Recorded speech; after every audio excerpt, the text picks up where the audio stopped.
Hello candidates. So there will be the background voice today basically. So let's start. You may recall that I have uploaded a video yesterday. याद है? But it was put on hold. The reason was the questions many of you had shared with me the contain certain data discrepancies in that questions. Therefore today I have obtained the authentic questions papers from my colleagues from specifically for you guys. Okay. So today we will carry out a comprehensive and precise analysis of every questions which will be largely accurate. As I mentioned earlier, your cutoff analysis I will only or will be uploaded only after you share your number of attempts and correctly answered questions in the comments. So today I am providing you the 100 questions along with the verified answer. Hence sit down with a pen and paper and keep marking your attempts, questions and correct response. So basically you can say that this exercise will help you clearly understand the weightage of each section, and we will also analyze whether the difficulty level has increased compared to the last year or not. So let's get start. Which state has the largest coastline in India? That will be the Gujarat. All successful people wake up early, and which statement weaken this particular statement? So answer will be the some successful people do not wake up early in the morning. In which year was Chandrayaan 2 launched by ISRO? C. 22nd July of 2019. According to UNP reports on India's involvement in global environment actions, India was notably highlighted for involvement in which of the following? That is for methane emissions and methane emissions hotspot identifications. In December it was happened. The 22nd ASEAN India Summit was recently held in which city? That is your Kuala Lumpur, Malaysia. Okay.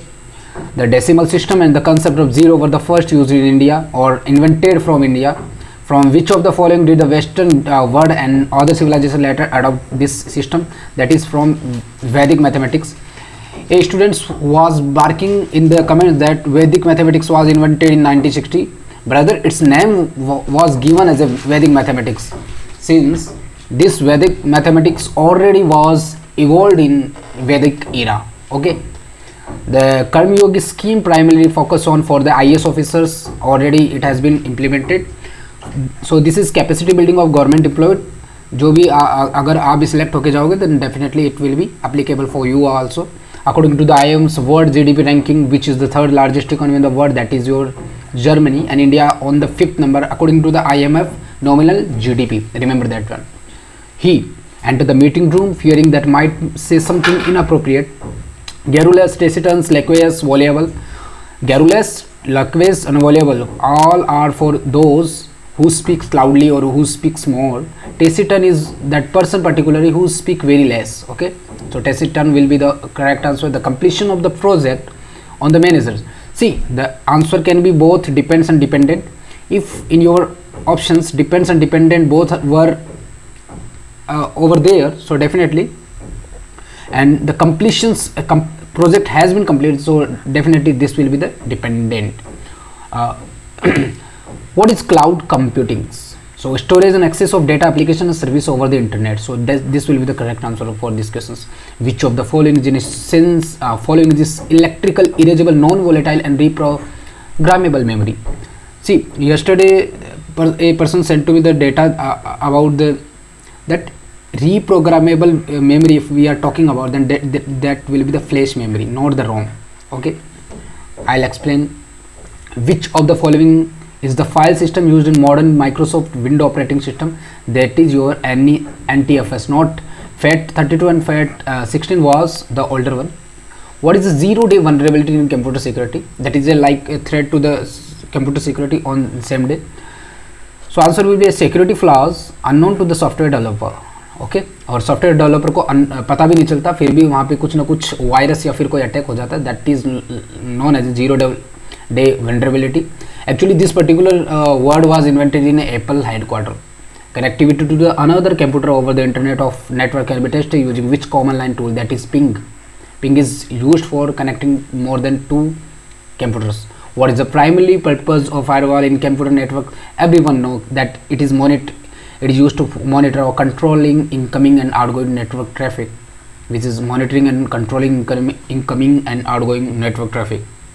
So the next one is which component connect the CPU with the memory and peripheral device in a computer system. Motherboard पर सभी चिपके रहते हैं.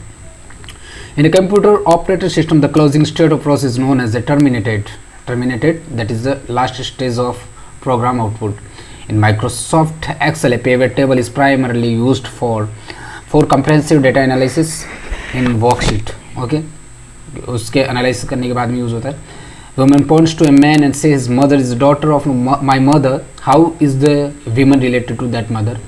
Answer can be aunt as well as mother. So see, remember इस questions को आप hold में रखो एंड यू कैन पुट, अगर MCRE आपको चांस देती है क्वेश्चंस रेज करने के लिए तो आंट एंड कैन मदर, क्योंकि वो जो पर्टिकुलर जो महिला है, वीमन है, वो वुमेन है, उसको उस बच्चे की माँ भी मान सकते हैं. जब सोल्व करोगे तो एज ए मदर भी सेटिस्फाइड हो रहा है एंड एज ए ऑन्ट भी सेटिस्फाइड हो रहा है, तो इसके मार्क्स सभी को मिलेंगे.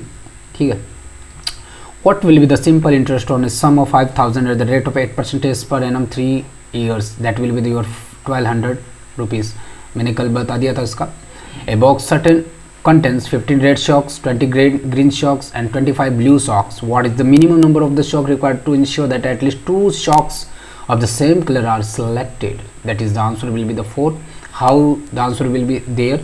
जब भी मेरे पास background noise नहीं होगा, definitely I'll upload it. The average age of 8 boys 18 years. When 2 more boys are added, the average becomes 17 years. 8 into 18 multiply कर देना.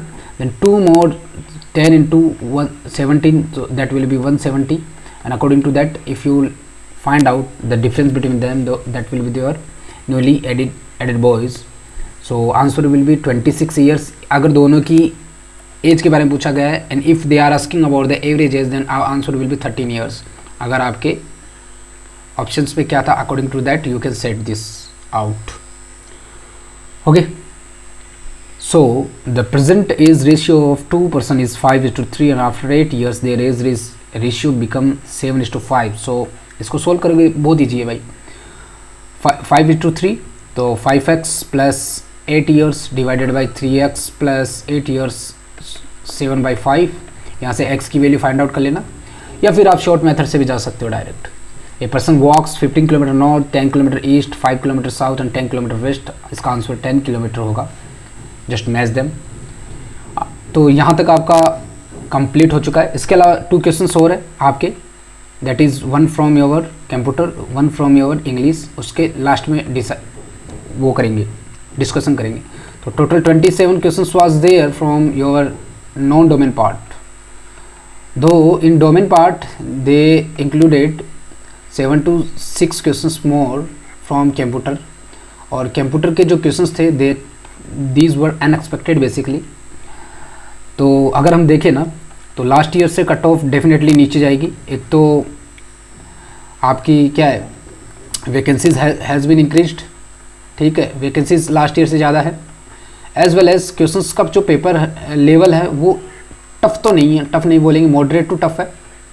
ठीक है, मॉडरेट टू टफ है. एंड जो ऑप्शंस है इसके बहुत ज़्यादा अनसर्टेन्स है. तो इस वजह से देख सकते हो आउट ऑफ 27 क्वेश्चंस जो आपके नॉन डोमेन पार्ट से है ना, तो इससे 20 क्वेश्चंस करना भी, 20 क्वेश्चन राइट सभी के कोई भी नहीं होगा मुझे लगता है जिसके 20 क्वेश्चन राइट होंगे. तो definitely finally we will discuss about the end we will analysis about this questions. ठीक है, कितने कट ऑफ जाएंगी अभी मैं बता देता हूँ. और कट ऑफ का discussion as I have already asked to you, I want provide you the exact cut off until you will provide all the questions attempted. जो भी क्वेश्चंस आपने अटेम्प्ट किए वो, एंड द करेक्ट क्वेश्चंस इसके मिलाने के बाद में जितने भी होंगे ना, प्लीज़ कमेंट में लिख के जाना ज़रूर. ठीक है, अगर कमेंट में लिख के नहीं जाओगे तो हम नहीं बता पाएंगे भाई. Under CCSTA rule, TA reimbursement is generally admissible if the claim is submitted within 16 days. 60 days में क्लेम को सबमिट करना पड़ता है. As for the central civil service rules, participation in strike by a government servant is prohibited. साफ पूरी तरीके से prohibited है, चाहे परमिशन नहीं ले सकते. एक क्वेश्चन है उसके बारे में हम डिस्कस करेंगे. In government service, promotion of a government servant is considered as a, promotion के राइट होता है, नॉट एट ऑल. ठीक है, guaranteed on completion of service बिल्कुल नहीं मिलता. ऑप्शनल फॉर एम्प्लॉय ये भी नहीं है. ऑप्शनल ए प्रिविलेज, ये एक तरह से प्रिविलेज होता है आप जितना अच्छा काम करोगे आपको प्रमोशन के बेसिस पे प्रिविलेज मिलता रहता है। इसको भी होल्ड में रख सकते हो आप इस क्वेश्चन को। तो 2 क्वेश्चन ऐसे हो गए, एक तो आपका आंट एंड मदर वाला और एक ही प्रमोशन वाला। इसमें 2 ऑप्शंस में भी correct. LTC leave travel concessions can be claimed by family only, spouse only, government employ, नहीं दोनों, government employed as well as family members, जो भी एलिजिबल है उनको मिल जाएगा। Now TA is admissible during halt only, during duty only, during leave only, during duty and authorised halt. तो बिल्कुल ड्यूटी के टाइम पे भी TA मिलता है, और जो ऑथराइज्ड हॉल्ट जहाँ पे भी आप रुकते हो definitely TA will be admissible to you. OPD patient is referred by AMA ही उसको रिफ़र करता है, ठीक है। प्रिंसिपल मेडिकल ऑफिसर या हेड ऑफ डिपार्टमेंट नहीं करता उसको। फाइनेंशियल प्रॉपराइटरी मीन्स, इसमें क्या होता है कि फाइनेंशियल प्रॉपराइटरी DFPR का क्वेश्चन है, that means avoiding wasteful expenditures, so that will be the correct answer. Minimum qualifying service required for pension is, that is 10 year. So CAT stand for Central Administrative Tribunal, sorry, so answer will be this one, option A. The limit for filing an appeal before CAT is, that is 1 year. So 1 year will be the filing time limits for filing appeal before CAT. Appeal against CAT order lies with High Court, that is High Court. Actually the person who provided me yesterday the questions, he provided the questions like the supreme authority और highest authority for appeal of CAT, that will be the Supreme Court. लेकिन question सीधा था appeal against a CAT order lies with, तो इसमें high court will be the correct answer. CAT is constitute under which article of the constitution, that is article 323A।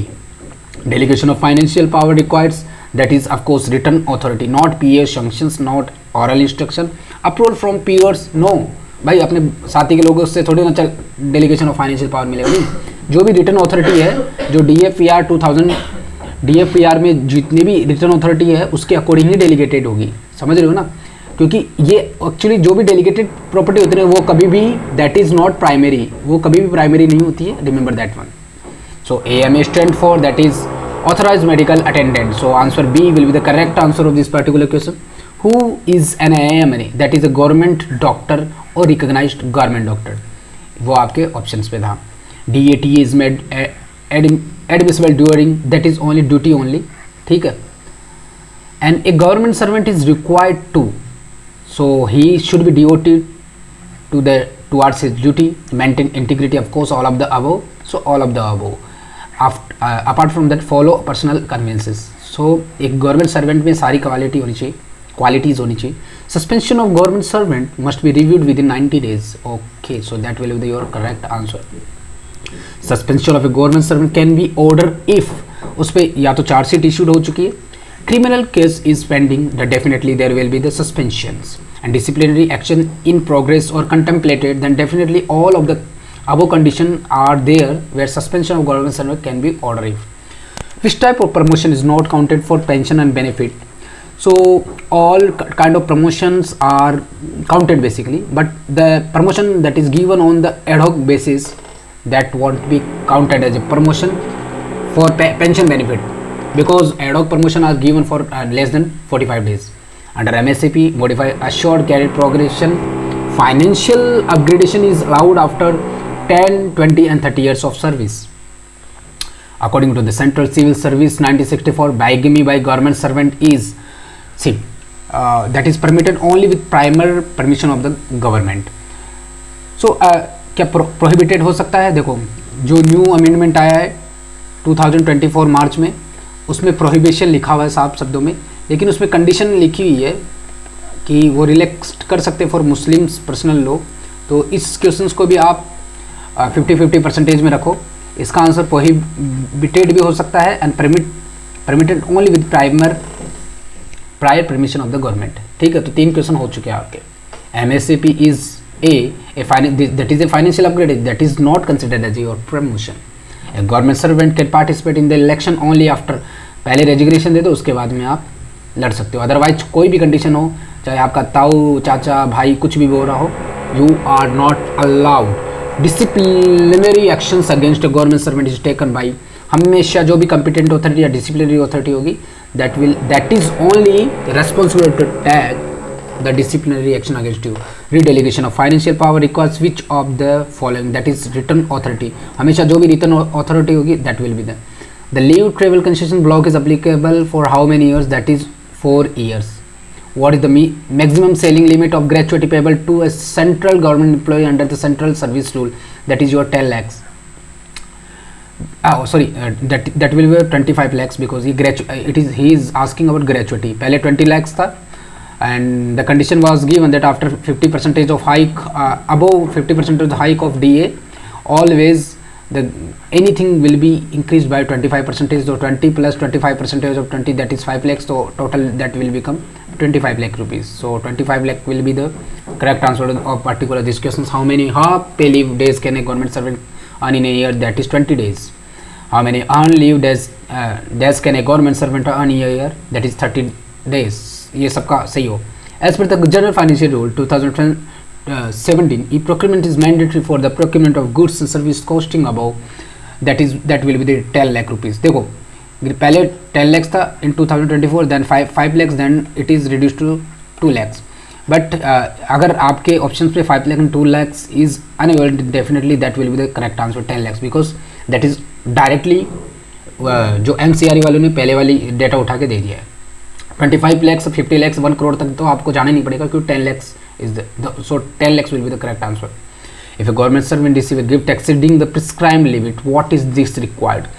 हमेशा prior sanction of the competent authority होगा या नहीं होगा? नहीं. देखो मैं बता दूं, ये आपके अगर 1964 वाली PDF देखोगे ना, उसमें जो आपका जो 3 of 3 देखोगे, जो गिफ्ट सेक्शन में अगर रूल नंबर 3 of 3 देखोगे, उसमें दिया गया है. अभी मार्च का जो अमेंडमेंट आया है उसमें ये साफ साफ शब्दों में लिख दिया गया है कि प्रायर जो सैंक्शन है वो हमेशा पॉसिबल नहीं है, तो आप पोस्ट फैक्टो सैंक्शन ले सकते हो. तो इसमें क्या हो सकता है, अगर उन्होंने वहाँ से उठाया है तो post facto will be the correct answer वैसे.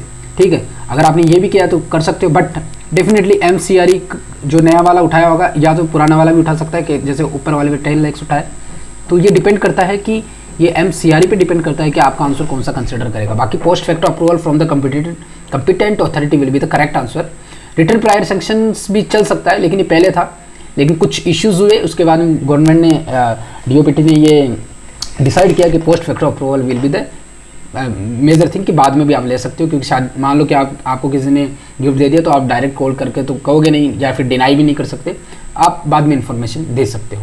और उसके बाद अगर वो अप्रूवल करते हो तो आप रख लो कि अदरवाइज या तो लौटा दोगे या एक्स्ट्रा मनी जो उस लिमिट सेलिंग लिमिट से अबव है that will be you have to submit them और दैट मनी और peculiary amounts to the government. A government servant can be placed under suspension when all the things, अगर chargesheet उस पर issue है, criminal proceeding और disciplinary requiring pending. Options for pay fixation और promotion must be exercise within 1 month. 1 महीने के अंदर आपको ऑप्शंस फॉर प्रमोशन के लिए फिक्सेशन के लिए एक्सरसाइज करना पड़ेगा. LTC can be carried forward for 1 year. इसका 2 years भी आंसर हो सकता था अगर ये बियॉन्ड यहाँ पे वर्ड आता. तो अभी के लिए इसका correct answer will be the 1 year. ठीक है, नेक्स्ट जो ब्लॉक है उसके 1 साल तक आप इसको बढ़ा सकते हो. What is the maximum accumulation limit of earn leave? That is 300 days. So that will be the correct answer for this. Under which rule of the central civil service rules 1965 can minor penalty be imposed on government servant? That will be the rule number 60, not 11. Remember this thing. In rule number 11 they are just describing or there are some kind of certain definitions of your minor penalty as well as your major penalties. So questions rule number 16 will be the correct answer with this particular question. When a department promotion committee examine a employee for promotions, which of the following records are considered? So only ACR and APAR are examined. See, both leave records, वो leave records कभी देखते ही नहीं है क्योंकि leave records are certain kind of right. ये right नहीं है. देखो remember one thing, leave is not right. लेकिन ऐसे नहीं है कि गवर्नमेंट ये कंसिडर करती है कि इंसान राइट लीव तभी लेता है जब उसको ज़रूरत पड़ती है. तो मान लो कि आप बीमार हो गए और आप 2 years तक जेन्युइन बीमार हो गए तो 2 साल के आप क्या कर लोगे, लीव ले लोगे. तो इसका मतलब ये थोड़ी ना है कि फ्यूचर में आपको वो लीव लेने की वजह से आपका प्रमोशन रोक दिया जाएगा. ऐसे नहीं होता. तो प्रमोशन का कभी भी एसेस नहीं करते वो लोग, SCR FR की ही वैल्यूज देखते हैं. Subsistence allowance payable to the government servant during the period of suspension govern under the FR rule 53. The delegation of financial power is the government depends on, वो general financial rules पे भी depend करती है, audit requirement पे भी depend करती है, budget provision पे भी, ये ऑल ऑफ अबव। क्योंकि DAPR में है ना, अगर रूल नंबर 8 देखोगे तो उसमें GFR का जिक्र है, और अगर अप्रोप्रिएशन इसकी बात करेंगे तो ऑडिट रिक्वायरमेंट, बजट प्रोविजन के बारे में भी जिक्र किया गया है। तो DAPR सारे पे डिपेंड करता है। The delegation of financial power in the government of India flaws from authority that is your president, not from your finance ministry. पहले कल भी मैंने ये एक्सप्लेन किया था, वो वीडियो वापस में रीओपन कर दूंगा। The central civil service CCA rule 1965 primarily deals with, जो वो डिसिप्लिनरी एक्शन से रिलेटेड है। इसमें क्या है ना, CCA में हमेशा डिसिप्लिनरी एक्शन कैसे होगी, क्या क्या प्रेजेंटिंग ऑफिसर क्या होगा, इंक्वायरी ऑफिसर क्या होगा, कैसे चार्जशीट दाखिला होती है, देन आफ्टर कितने दिन का उसको रिव्यू करने के लिए या फिर अपील करने के लिए टाइम दिया जाता है। All these things are discussed in CCA rules. Under CCA travel allows clear rules, the mileage allowance depends on all the factors, that is including is pay level on the employees, of course, distance travel and mode of transportation. So all of above will be the correct answer to this particular question. Stepping in pay fixation is done because, देखो कल वाले में आज वाले में ये मेरे पास ये मतलब रेक्टिफाइड डाटा है। सो ये सिर्फ और सिर्फ इस तब होता है जब वहाँ पे एनोमलीज हो, ठीक है। So to reduce pay disadvantage to correct pay anomalies, so C will be the correct answer. अगर इसमें all of above नहीं आता है, ठीक है, क्वेश्चन में all of above नहीं था, इसलिए to correct pay anomalies, so to correct pay anomalies, ठीक है। Under which article can government servant exercise the option for pay fixation in promotions, that is your FR rule 22(1)AI, okay. So ये तो सबका मैं समझता हूँ सबका सही है। The benefit of annual increment service occurs on, that is 1st January and 1st July. Increment is given to each and every employment after 6 month first and then after each 1 year increment आपको आपके पे level में मिलता ही मिलता है। Under the fundamental rules 921 the term pay means, देखो यहाँ पे आपको एक चीज़ मैं क्लियर कर दूँ, पे जब भी आप CCS में बात करते हो ना तो वो बेसिक पे plus all allowance excluding the other पे, ऑल अलाउंस आते हैं जब हम बात CCS में करते हैं। CCS में जहाँ पे भी पे का जिक्र हो रहा है ना, वहाँ पे सिर्फ बेसिक पे नहीं होता, रिमेंबर दिस थिंग।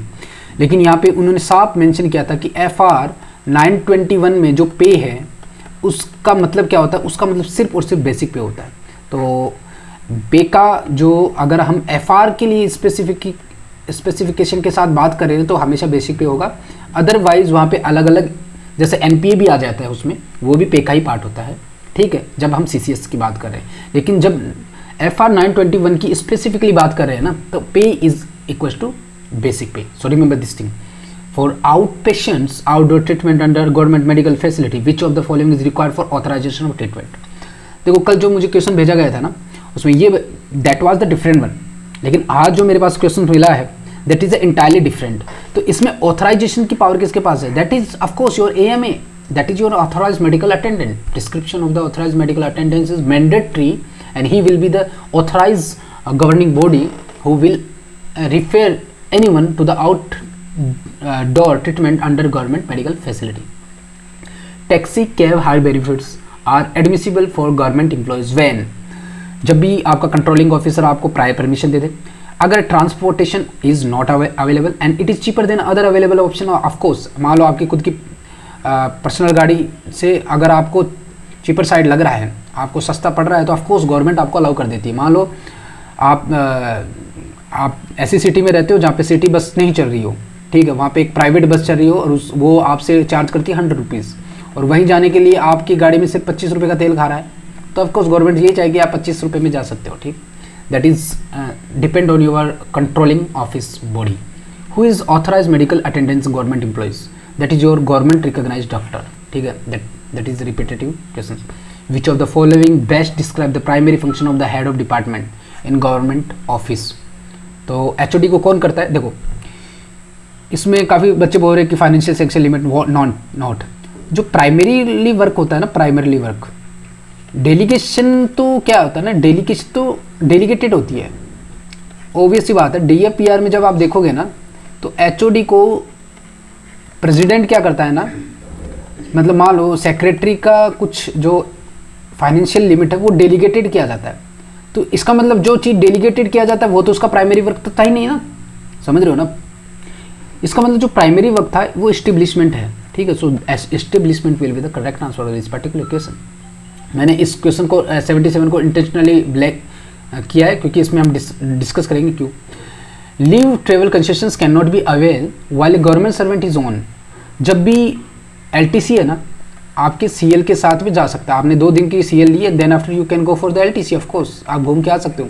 लेकिन whenever you are under the suspension then you are not allowed to leave your headquarter even, then of course that is confirm that you are not allowed even LTC, क्योंकि LTC में तो आप घूमने जाओगे या फिर आपके home town जाओगे। तो जब आपको हेडक्वार्टर छोड़ने के लिए अलाउ नहीं है तो of course LTC is not allowed with the suspension. The delegation of financial power in government depends on audit requirement, budget provision, that is the correct. The disciplinary authority of government servant is determined based on appointing authority, ठीक है। जो disciplinary authority है ना वो government appointing authority. Leave granted to a government servant is not considered as a right. Leave is not right. Government servant can avail LTC for which destination? चाहे home town पे जाओ चाहे anywhere in India you can go. So both home town and anywhere in India, ठीक है। In major penalty proceeding against a government servant which is essential. So oral inquiry चल सकती है? No, not at all.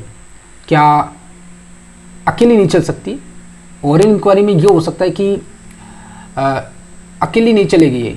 Oral inquiry तब होगी जब आप accept कर लेते हो, ठीक है। सो इंक्वायरी ऑफिसर बिल्कुल चाहिए, इश्यू ऑफ चार्ज शीट बिल्कुल चाहिए। ओरल इंक्वायरी तभी होगी जब आपने एक्सेप्ट कर लिया। तो all of above will be the correct answer, क्योंकि 2 तो 100% हो रहे हैं और ओरल इंक्वायरी का अगर आपको वहाँ पे भी वो रहता तो ये तो 2 तो चाहिए, ठीक है। ओरल इंक्वायरी के बेसिस पे all of above. During commuted leave a government servant is entitled to receive full salary. Half salary नहीं होती, हाँ बिल्कुल, नो डाउट कम्यूटेड लीव है, that will be the deduct from your 2 HPL, but it doesn't mean कि 2 HPL से deduct हो रहा है तो इसको भी HPL जितने पे मिलेगा। 2 HPL का कितना हो जाएगा? Half and half, that will become 1, so full salary will be given to you और full pay will be given to you. How is seniority of a government servant normally determined in government service? देखो, date of birth के basis पे कभी भी नहीं होती। Date of joining, date of merit position in the examination में पहले बोला था, if date of appointment is the same ना then only the merit will be same.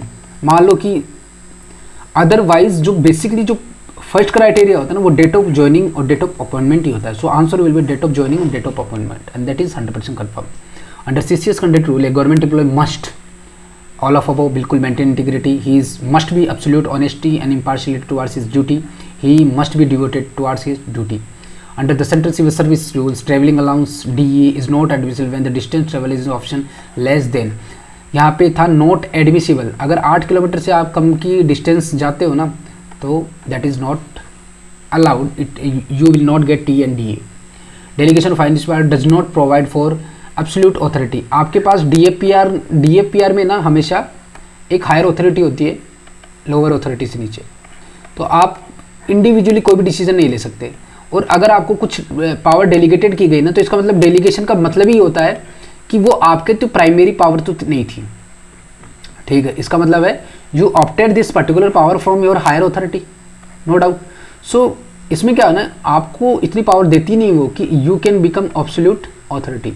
So that will be the correct answer of this particular question. As per FR 21A1 is which situation does a government servant get the maximum financial benefit of promotion?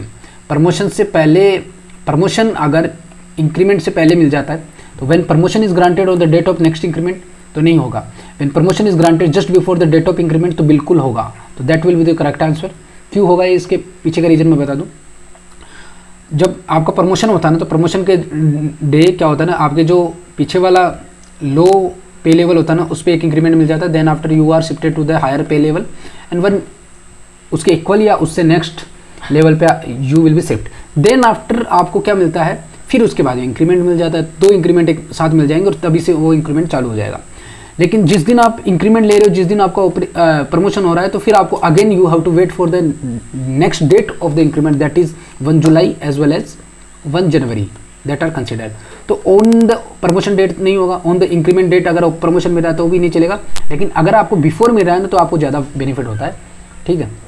Pension is counted for which date, तो जब भी following date of following retirement, जब भी आप retirement होते हैं ना उसके नेक्स्ट फॉलोइंग डे से, नेक्स्ट डे से नहीं फॉलोइंग डे से आपको क्या हो जाएगा, pension will be the counted, and from the next date that will be the PO and all commuted of pension will be the granted to you. So what does DFPR stand for? That is delegation of financial power rules. इसका मतलब ये होता है the primary purpose of the central administrative tribunal is service matter related government servant और administrative ये होगा ना तो इलेक्शन डिस्प्यूट के लिए इलेक्शन कमीशन ऑफ इंडिया में जाओ, कॉन्स्टिट्यूशनल अमेंडमेंट के लिए सुप्रीम कोर्ट में जाओ, पार्लियामेंट में जाओ, सिविल एंड क्रिमिनल मैटर्स से related high court and supreme court में जाओ. FR 71 deal with that is related to pay allowance during absence from duty. जब भी आप ड्यूटी से अब्सेंस रहते हो at the time what will be the admission to you pay and allowances. Suspension of a government servant is not a suspension का punishment नहीं होती है, पेनल्टी नहीं होती है. सस्पेंशन का मतलब पेनल्टी नहीं होती. कुछ जो लोग बोल रहे हैं ना कि सस्पेंशन इज नॉट पनिशमेंट, भाई सस्पेंशन आपके टेम्परेरी विद्रॉ फ्रॉम ड्यूटी हो जाती तो आपको क्या मिल गई, एक तरह से पनिशमेंट हो गई. आपको ये पनिशमेंट मिलती है एक तरह से कि you can not leave the headquarter.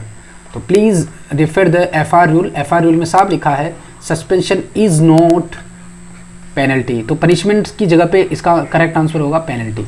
Under the CCS pension rule the amount of gratuity payable to a government servant depends on, ठीक है, that is emoluments and qualifying service because the formula is given as 1/4 of emoluments as well as qualifying service in which 6 months कितने 6 months है that will be the counted.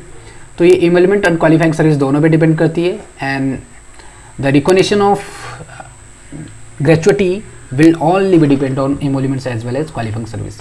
Under the CCA rule who decide whether the period of suspension shall be treated as a duty or otherwise. कि जब भी आप suspension में रहते हो ना तो that suspension period will be treated as a duty. या तो आप ड्यूटी पीरियड कंसिडर होगा या आपको लीव कंसिडर कर देते हैं वो लोग. तो वो किसकी रिस्पॉन्सिबिलिटी होती है, जो भी कॉम्पिटेंट अथॉरिटी है जो पावरफुल है वो ही डिसाइड करती है. हेड ऑफ ऑफिस जरूरी थोड़ी ना भाई, HOD भी तो हो सकता है. पे एंड अकाउंट ऑफिसर इनका तो कोई लेना देना ही नहीं, इनको तो पैसे देने से मतलब है. पर्सनल DOPT में जाते ही नहीं है. जो आपके डिपार्टमेंट में कॉम्पिटेंट अथॉरिटी है, अगर आप HOD हो तो आपका डायरेक्टर कर सकता है from AIIMS if I am talking. As per the central civil service rules participation in strike by government servant purely prohibited not restricted. Strike allow नहीं है in government service. Promotion of government service considered as a privilege, ठीक है, which protocol is used for transferring files from one computer to another over network on internet, that is your FTP, ठीक है. So that by the time you arrive we will have finished. ये questions आप अपने हिसाब से देख लेना. अब इसमें ना 2 क्वेश्चंस और रह गए हैं और 2 क्वेश्चंस में एक तो क्वेश्चंस वो है जिसमें आप CL एडमिसिबल रहता है, ठीक है. उसमें बोला गया है कि CL के टाइम में CL के साथ क्या अलाउ है, एक तो वो क्वेश्चन है. और दूसरा क्वेश्चन मेरे हिसाब से बहुत ईजी क्वेश्चन है जिसका आंसर ऑल ऑफ अबव आएगा, ऑल ऑफ अबव. तो वो क्वेश्चन, ये दोनों क्वेश्चंस भी सबके बराबर है.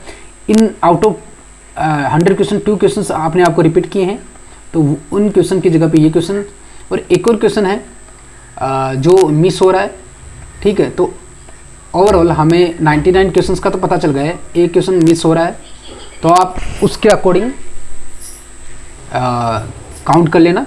और that is your final questions and answer series. So thank you for watching this series. And please अपने अपने जो मार्क्स एंड अटैम्प्ट मतलब जितने भी राइट क्वेश्चंस अटैम्प्ट किए हैं आपने वो ना कमेंट में ज़रूर डाल लेना. और आज दूसरा दिन है, कल तो अपने पास में कट ऑफ का पूरा डेटा आ जाएगा तो आप भी डाल देना. मैं ये भी उनको प्रोवाइड करवा दूंगा कल शाम को या मेरे हिसाब से परसों सुबह तक ना, नेक्स्ट डे ऑफ टुमारो वो लोग हमें कट ऑफ डेटा भेज देंगे. और एक और चीज़ बता दूँ, अभी के लिए मैंने जो एनालिसिस किया है जो 285 प्लस है, ठीक है, वो श्योर रहो आपका सिलेक्शन होने का चांस है. क्योंकि एक क्वेश्चंस में आपको ग्रेस मार्क मिलेगा, मींस आपके 5 नंबर बच गए. क्योंकि 4 नंबर तो वैसे ही मिलेंगे, 1 नंबर अगर आपके गलत हो जाता तो अगर आपने अटैम्प्ट किया है तो 5 मार्क्स. तो 285 प्लस जो भी है वो श्योर रहो UR में कट ऑफ के लिए, ठीक है, उसके अकॉर्डिंग. बाकी एग्जैक्ट जो कट ऑफ मतलब लगभग कट ऑफ ये मेरा है वो तो हमें परसों पता चलेगा. बाकी का कमेंट में ज़रूर अपने अपने कितने अटेम्प्ट किए एंड कितने राइट है, कितने मार्क्स आ रहे हैं ये भी ना कैलकुलेट कर लेना और मुझे कमेंट में 100% ज़रूर बताना, ठीक है। वो दो क्वेश्चन या एक क्वेश्चन जो मिस है ना, वो कमेंट में बता दो। वो उस क्वेश्चन को मैं पिन कर दूंगा, ठीक है, ताकि और बच्चे उसको भी कंसिडर कर ले। उसके बाद में अपने 100 क्वेश्चन हो जाएंगे, टोटल 100 क्वेश्चन को वो ऐड कर लेंगे, ठीक। और उसके बाद में सभी को पता चल जाएगा। सिर्फ इसमें एक ही क्वेश्चन गलत है, जो कि आंट एंड मदर दोनों ऑप्शंस में भी करेक्ट, ठीक है। तो उसमें एक ग्रेस मार्क्स मिल जाएगा, उसकी टेंशन नहीं है। चाहे आपने अटेम्प्ट किया चाहे नहीं अटेम्प्ट किया, वो सभी को मिलेंगे, ओके। और जो बुक है मैं जल्दी लॉन्च कर दूंगा, ठीक है। Thank you for watching this particular video.